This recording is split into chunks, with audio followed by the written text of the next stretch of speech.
Four boys vanished on July 23, 1987. And according to witnesses, they were together, they looked happy. They waved. They smiled. And they disappeared. Within hours, families were searching the woods. Within days, the entire town was involved. Within weeks, the case had become a nightmare.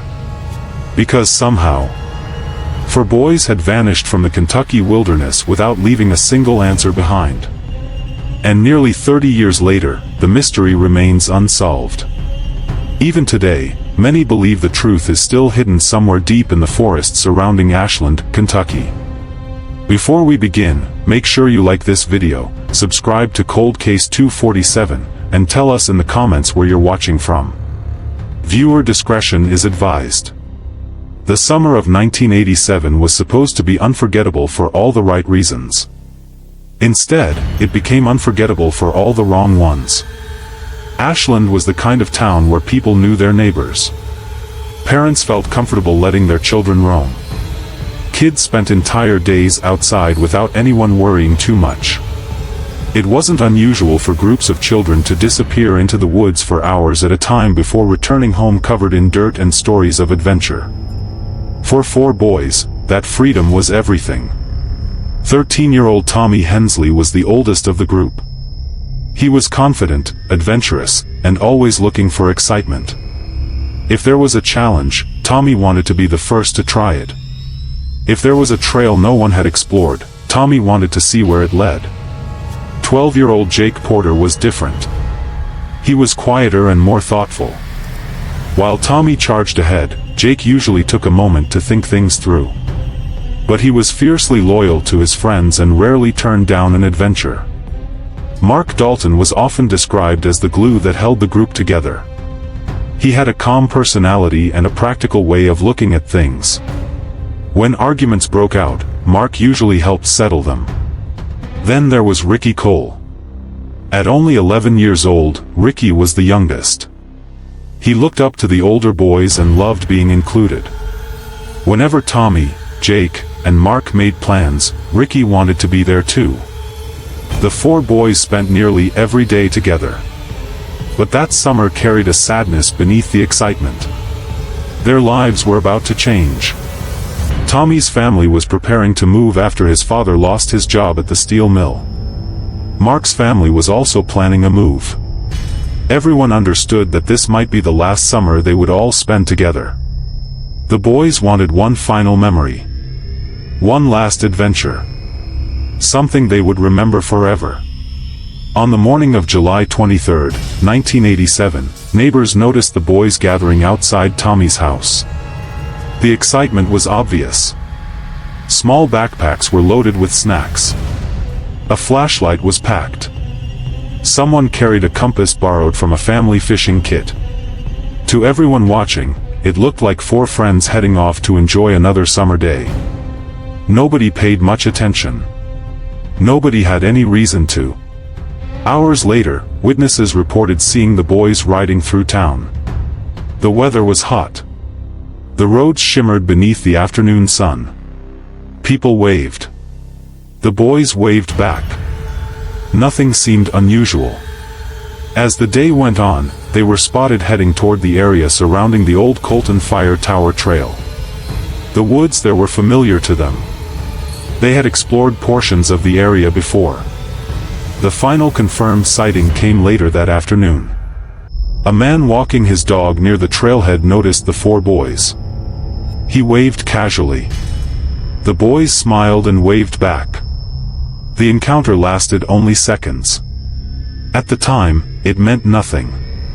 Years later, it would become one of the most haunting moments in the entire case.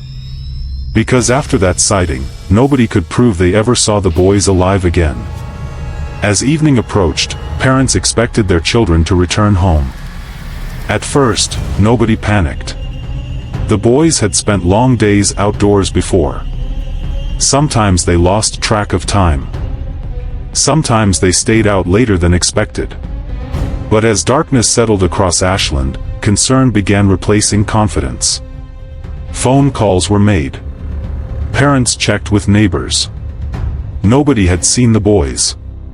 Midnight came and went. Still nothing. Now fear was beginning to spread. People grabbed flashlights. Friends joined search efforts. Cars traveled back roads while worried voices called the boys' names into the darkness. The woods that had once seemed exciting suddenly felt enormous. And dangerous. When the sun rose the next morning, authorities became involved.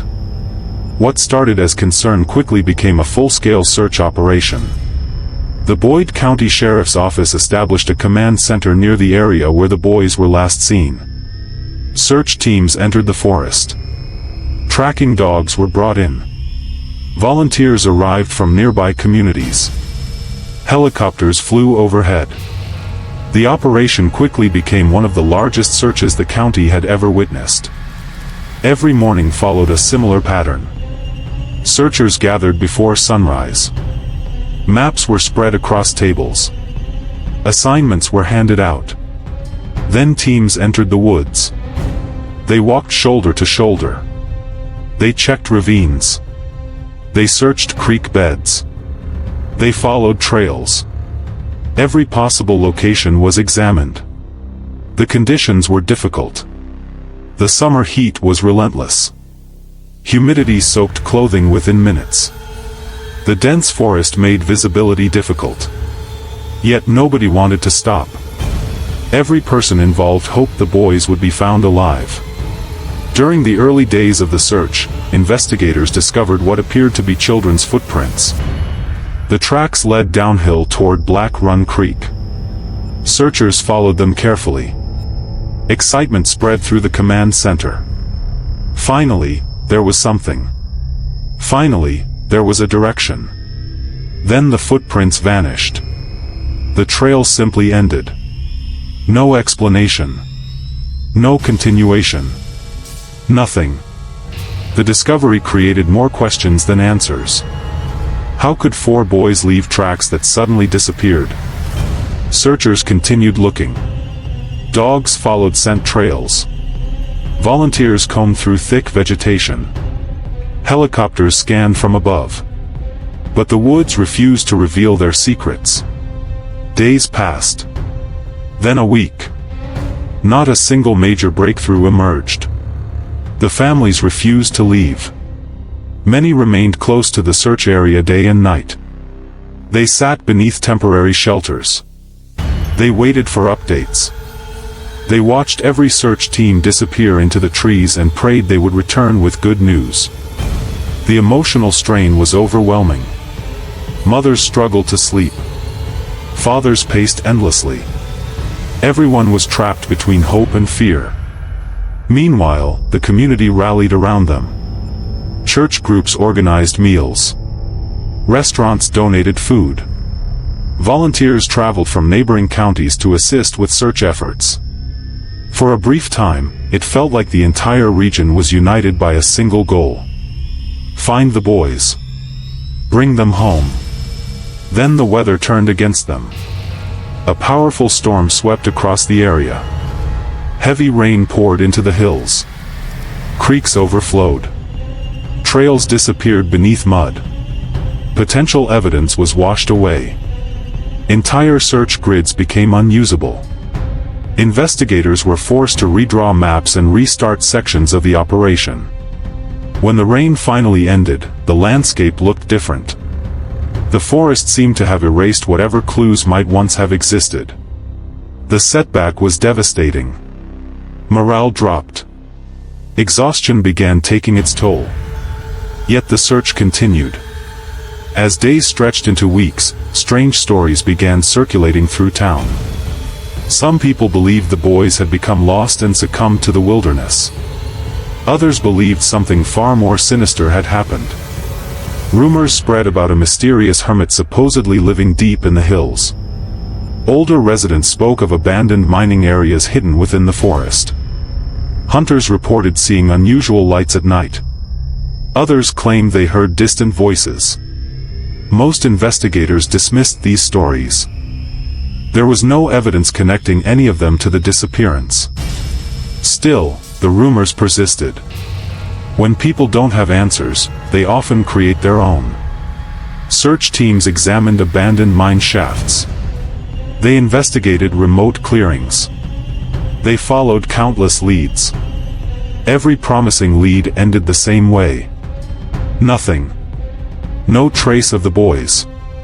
No explanation. Just more questions. As the second week passed, media attention intensified. Reporters arrived from larger cities. Television crews set up cameras near the command center.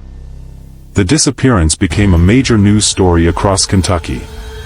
Letters poured in. Tips flooded investigators. Some callers believed they had seen the boys. Others offered theories. Many simply wanted to help. Unfortunately, most leads went nowhere. One report claimed 4 boys had been seen near a gas station miles away. Investigators rushed to check. The lead proved false. Another person claimed to hear children's voices near abandoned tunnels. Search teams investigated. Nothing was found. Again and again, hope appeared. Again and again, it disappeared. The emotional toll became unbearable. The longer the boys remained missing, the more frustration spread through the community. Some people criticized law enforcement. Others questioned whether enough resources were being used. Rumors and accusations began dividing a town that had once stood united. Meanwhile, the families suffered through every day without answers. Every phone call created hope. Every knock on the door raised expectations. Every disappointment hurt a little more. By late August, reality was becoming impossible to ignore. The search had been ongoing for weeks. No significant evidence had emerged. Volunteers were exhausted. Resources were running low. Officials faced a painful decision. The active search would be scaled back. The announcement devastated the families. To investigators, it was a practical necessity. To parents, it felt like surrender. Authorities explained that too much time had passed. If the boys were lost in the wilderness, survival was becoming increasingly unlikely. The official theory suggested they may have wandered off course and fallen victim to the harsh environment. Not everyone accepted that explanation. Many people believed something else had happened. Something investigators had missed. Something hidden deep within the forest. The active search ended. But the mystery remained. Years passed. Then decades. Yet Ashland never fully moved on. The disappearance became part of the town's identity. Children grew up hearing stories about the 4 missing boys. Parents warned them to stay away from the woods. The Colton Fire Tower area developed an almost legendary reputation. Teenagers dared each other to visit after dark. Some claimed they heard strange sounds. Others insisted they saw movement between the trees. Whether those stories were true hardly mattered. The fear remained. The memory remained. For the families, time offered little comfort. Every anniversary reopened old wounds. Tommy's mother never stopped thinking about her son. She reportedly returned to the area year after year. Still hoping. Still searching. Still refusing to let go. Other families struggled in different ways. Some moved away. Some rarely discussed the case. Some tried desperately to build new lives while carrying unimaginable grief. Meanwhile, boxes containing case files gathered dust in storage. Photographs. Reports. Maps. Witness statements. Hundreds of documents connected to a mystery nobody could solve. Then something unexpected happened. If you're still watching at this point, drop a comment with "I'm still here." Let's see who is truly following this unbelievable mystery from beginning to end. And if you're enjoying this investigation, don't forget to like the video and subscribe to Cold Case 247. More than 2 decades after the boys disappeared, a surprising discovery reignited interest in the case. In 2008, a college student in Tennessee purchased a collection of surplus property through an online auction. The listing was ordinary. Nothing seemed remarkable about it. Inside the box were various items connected to old police storage inventories. Among them was a worn backpack. The student initially paid little attention to it. But later, photographs of the contents were shared online. That's when someone noticed something unusual. Carved into the backpack strap were two initials. T.H. Tommy Hensley. The discovery sent shockwaves through people familiar with the case. Investigators examined records and eventually confirmed that the backpack was connected to evidence collected during the original investigation. Immediately, questions emerged. How had the backpack ended up in surplus property? Why had it been separated from the case? Where had it been all those years? The discovery brought renewed attention to a mystery many feared would never be solved. The backpack was sent for forensic testing. Experts carefully examined every inch. Investigators hoped modern technology might reveal something missed decades earlier. Inside, they found traces of soil, fragments of deteriorated material, signs of age and exposure. But no fingerprints. No usable DNA. No breakthrough. Once again, hope gave way to disappointment. Still, the discovery proved one thing. The case wasn't forgotten. And for some people, that was enough reason to keep searching. One of those people was Harold Vickers. Years earlier, he had been among the deputies involved in search operations. Retirement had not diminished his interest in the case. If anything, it strengthened it. Harold spent years reviewing maps and witness statements. He studied terrain. He revisited theories. He remained convinced that important clues had been overlooked. According to those who knew him, Harold believed the boys may have traveled farther than investigators originally assumed. He spent countless weekends hiking remote areas, examining ridges, following creek beds, looking for anything connected to the disappearance. Many people considered it an obsession. Harold considered it unfinished business. The backpack discovery encouraged him. It suggested that evidence still existed. That answers might still be out there, somewhere, waiting to be found. For a short time, authorities reopened aspects of the investigation.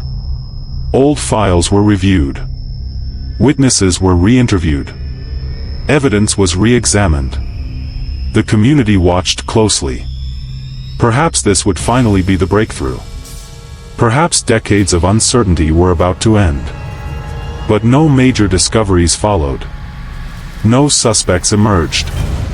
No remains were located. No definitive explanation appeared. Funding eventually disappeared. Media attention moved elsewhere. The renewed investigation faded. Once again, the case became inactive. The backpack returned to evidence storage. The mystery remained unsolved. And so the years continued passing. The forest surrounding Ashland kept growing. Trails changed. Trees aged. Landmarks disappeared. Nature slowly reclaimed the places where thousands of searchers once walked. Yet questions remained. What happened to Tommy Hensley? What happened to Jake Porter? What happened to Mark Dalton? What happened to Ricky Cole? Did they become lost? Did they encounter danger? Did they discover something they weren't supposed to find? Or did someone ensure they would never come home? The truth may still exist somewhere. Perhaps hidden in forgotten records. Perhaps buried beneath layers of time. Perhaps waiting in a place nobody has searched. Whatever happened that summer changed countless lives forever. For boys left home expecting adventure. For families began a nightmare that never truly ended. An entire community spent decades searching for answers. And despite the passing years, the mystery remains as haunting as ever. Because some disappearances fade from memory. Others become legends. And a few become something even more powerful. They become unanswered questions that refuse to die. Questions that linger in quiet conversations. Questions that echo through generations. Questions that survive long after the headlines disappear. The disappearance of these 4 boys is one of those questions. Somewhere, somehow, the truth exists. Whether it will ever be discovered remains unknown. But until that day comes, the story continues. Not as a solved case. Not as a closed chapter. But as a mystery that still waits for its final answer. If you enjoyed this documentary, make sure to like this video, subscribe to Cold Case 247, and turn on notifications so you never miss another investigation. And before you go, tell us your theory in the comments. What do you believe happened to the 4 boys that vanished during the summer of 1987? Your opinion might be different from everyone else's, and we'd love to hear it. Until next time, stay safe, stay curious, and remember, some cold cases grow colder with time. Others never stop calling for answers.